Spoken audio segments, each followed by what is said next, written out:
So the USA declares war on Germany, April 6th, 1917.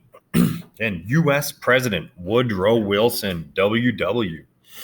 So he informs the USA that because of the policy of unrestricted warfare, including the sinking of the Lusitania and the Zimmerman telegram, this is forcing the United States to get rid of their neutrality and join the war. Now, in order to join, they needed soldiers. So we see the USA enact conscription. Now, what is conscription? This is when you're drafted. If you remember, the French did this. They called it levée en masse during the French Revolution. USA is a lot of people, though. They drafted 2.8 million men. By 1918, the USA was sending 10,000 soldiers to France every day. As you can imagine, after about 3.5 years of this war of attrition and trench warfare, both sides are worn down. So this huge influx of troops is extremely beneficial. Now, again, I'm going to skip over these battles. Let's talk about propaganda. Now, the governments use propaganda to persuade and encourage people to support the war efforts and the effects. Essentially, you try to get the public to do things like increase their voluntary enlistment in the army, get rid of financial support for the war by selling war bonds. And there's a few different main types. Now, war bonds, these are important because how do you pay for a war? You cannot just, like, money doesn't grow on trees. So you have to get that money from somewhere. A war bond is kind of like a stock in the government.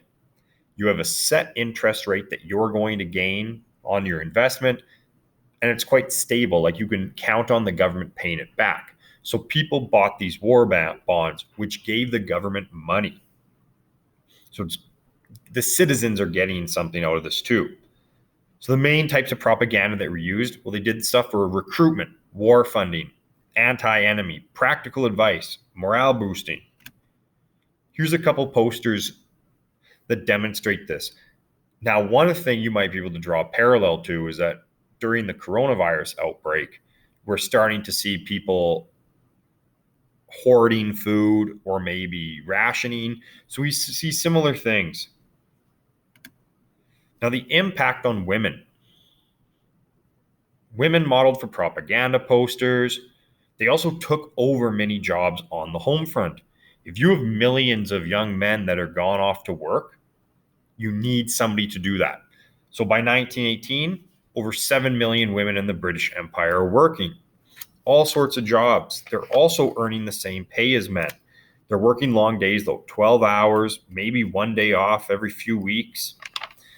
In the army, they served as things like nurses, cooks, drivers, waitresses, typists, storemen, packers, and mechanics. This was an extremely important time for advancing women's rights and also suffrage. Now, suffrage is that right to vote.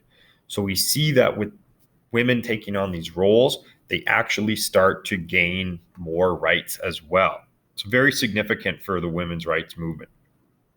We see a lot of family, though, I guess you could say, issues going on here. Spouse has gone away, they're fighting, they're possibly killed, maybe they come home wounded. If your husband comes home wounded, who's going to be looking after him? It's going to be you. What have you been doing all this time? You're working and you're looking after kids. You're doing everything in the house. So women were really working hard, and it was a tough time. A lot of divorce and whatnot happened. You have a lot of affairs happening on both sides. At the end of the war, some of them were actually quite happy to go back to regular duties, but nonetheless, huge advancement in women's rights.